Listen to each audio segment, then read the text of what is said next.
Salut tout le monde, c'est Nio. Aujourd'hui je vous retrouve pour parler d'un manga en particulier qui n'est autre que Aoashi, la nouveauté des éditions Mangetsu. Vous êtes peut-être passé à côté cette nouvelle édition qui s'appelle Mangetsu, qui est une maison d'édition dont on entend parler depuis janvier à peu près. Mangetsu, c'est un label des éditions Brajlon, mais ça n'a pas toujours été le cas. À la base, c'était le petit bébé de Sullivan Ruo, donc qui est le directeur actuel des éditions Mangetsu. C'est un projet qu'il avait déjà depuis quelques années, qu'il a bien mûri dans sa tête, sauf qu'il n'avait pas forcément l'opportunité de le faire. Surtout que si vous connaissez un petit peu l'acquisition des droits au Japon, c'est quelque chose qui est assez compliqué. Donc quand on commence, on va dire, sans être déjà dans le domaine de l'édition, c'est compliqué. Donc en fait, lui de son côté, il avait déjà bossé avec les éditions Brajlon puisqu'il avait eu un CDD chez eux, si je ne m'abuse, et il continuait de travailler de temps en temps, ponctuellement sur des séries avec eux. Et c'est comme ça qu'est venu vraiment Mangetsu, avec une volonté quand même de faire autrement. Ça se confirme notamment par des différences de format. Sur tout ce qui va être one shot, par exemple, il y a déjà deux one shot annoncés qui sont le Mandala de Feu et Panda Détective, je ne sais plus le nom exact, mais quelque chose dans ce goût-là, qui est un format un petit peu plus grand. Et ils vont aussi évidemment faire des formats classiques, donc comme c'est le cas pour Aoashi dont on va parler juste après. Et ils ont aussi, c'est ce qui a fait aussi mon bonheur, c'est qu'ils ont annoncé à peu près une trentaine de titres du fabuleux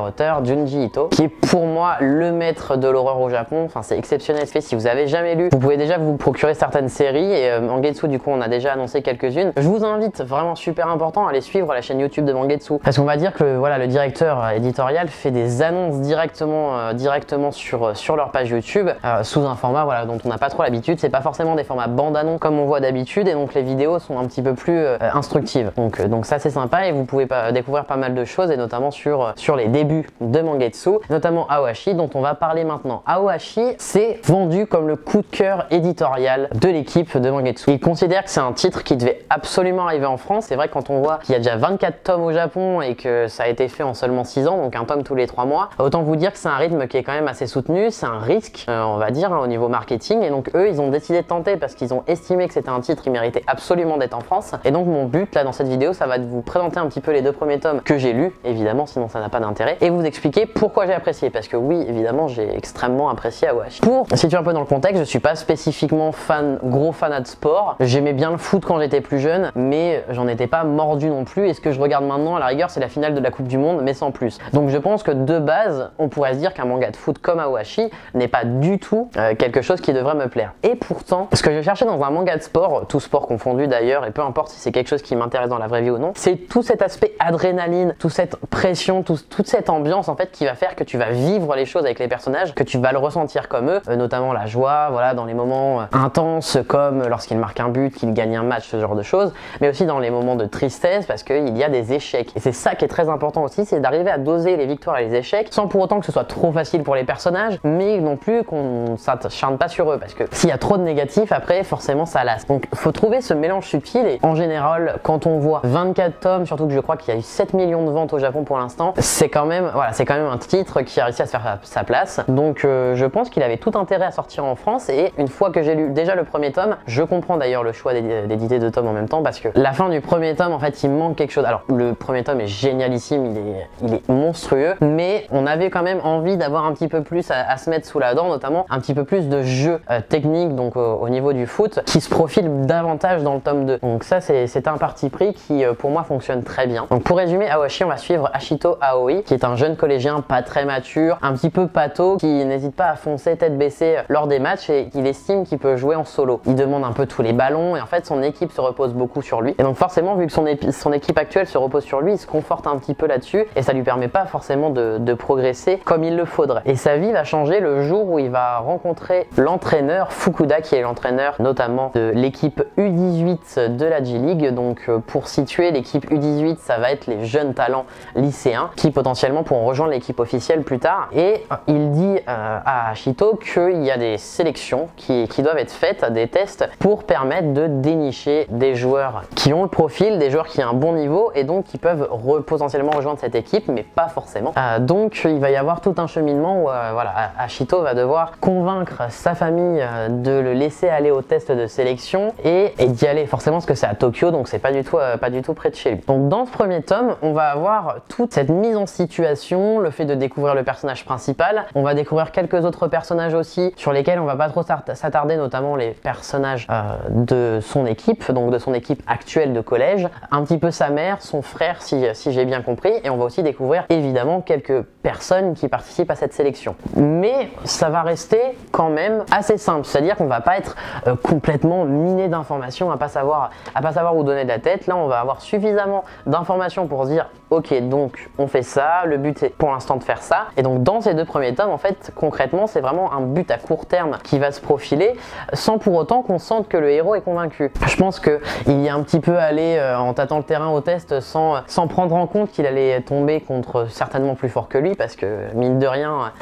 il y a quand même des joueurs de tout horizon qui y vont, donc ça va pas du tout être une situation facile pour lui, surtout quand il faut se démarquer. C'est pas juste en jouant bien qu'on se démarque, surtout que bon, il a quand même quelques lacunes. On voit à plusieurs reprises d'autres joueurs qui lui disent alors il a un esprit combatif énorme, il a une motivation inégalable, mais son jeu technique n'est pas non plus exceptionnel, il a encore du chemin, voilà, du chemin à faire. Et c'est ça qui est intéressant en fait, c'est que l'auteur va nous dire alors Ashito va se démarquer, voilà, il se démarque des autres sur certaines choses, notamment sa vision stratégique du jeu, même s'il en a pas encore conscience, ça se fait instinctivement, il a pas encore conscience des choses. Quand il en prendra conscience, ce sera un monstre concrètement, et il arrive à avoir une vision d'ensemble sur le terrain, à savoir où les joueurs sont situés, comment créer une ouverture, etc., une opportunité de marquer un but. Et donc en fait quand il se met dans cette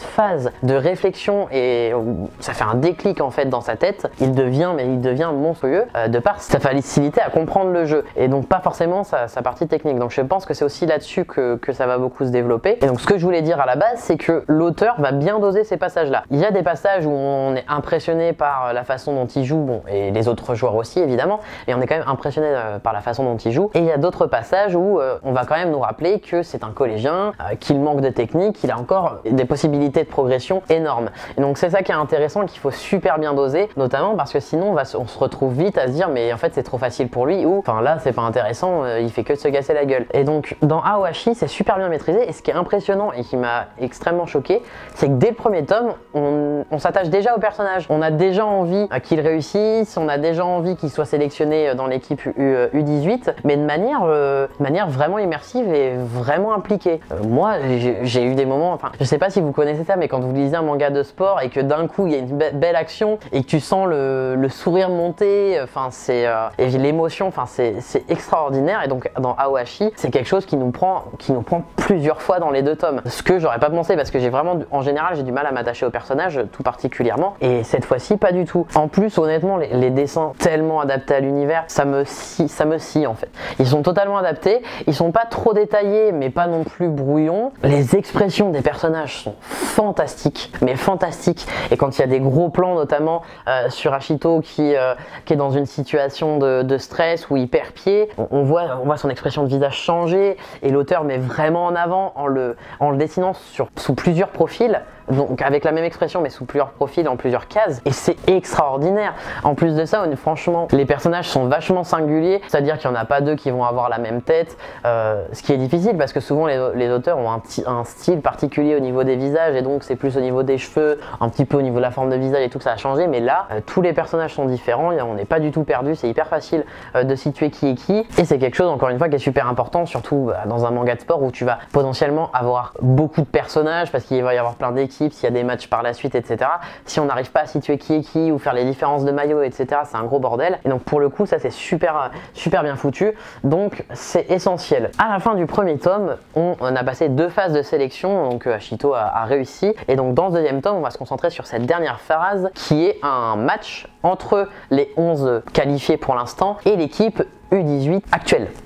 Et donc ce qui va être intéressant, c'est que forcément on va avoir une grosse différence de niveau, et ce qui va faire la différence en fait au niveau de Fukuda, donc le coach, quand il va analyser les joueurs, c'est la motivation. Le fait de réussir à rester dans le jeu, de se battre coûte que coûte, même quand ça paraît perdu d'avance, surtout qu'il fait une annonce en plein milieu du match, qui est exceptionnelle. Je ne vais pas, je vais pas rentrer plus dans les détails, comment va se passer le match, comment ça va se passer, etc. Vous vous doutez de toute façon que ce sera semé d'embûches pour notre personnage principal, et et que dans tous les cas, il finira bien par se rapprocher de son but, peu importe la manière. Donc je rentre pas dans les détails vis-à-vis de ça. Je vous conseille de lire le tome pour ça. Pour parler plus particulièrement de ces deux tomes, en fait le ressenti global que je vais avoir c'est la suite. Et vraiment, il n'y a que les grands auteurs dont je suis fan, absolument fan, qui me font cet effet-là à la fin d'un tome de dire non, il me faut la suite, il me faut la suite. Avoir vraiment l'impression d'avoir besoin de lire la suite. Et